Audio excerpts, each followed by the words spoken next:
Now, as we are transitioning towards electric marine vessels, there has to be a hassle-free way to charge and service them. That's why we built the Solar Dock, a smart floating platform designed to make operating our Clearbots easier, safer, and more autonomous.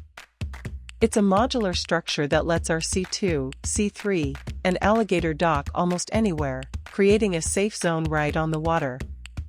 The Solar Dock also brings solar charging and autodocking, giving our boats more independence and operators more convenience. It doubles as an access platform, making it easy for teams to safely reach and service the boats.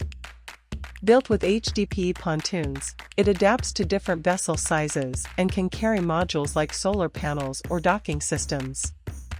And when it comes to charging, our vessels can reach 100% in just 8 hours of sunlight. With the Solar Dock, we're taking a big step toward a future where electric boats run smarter, cleaner, and without limits.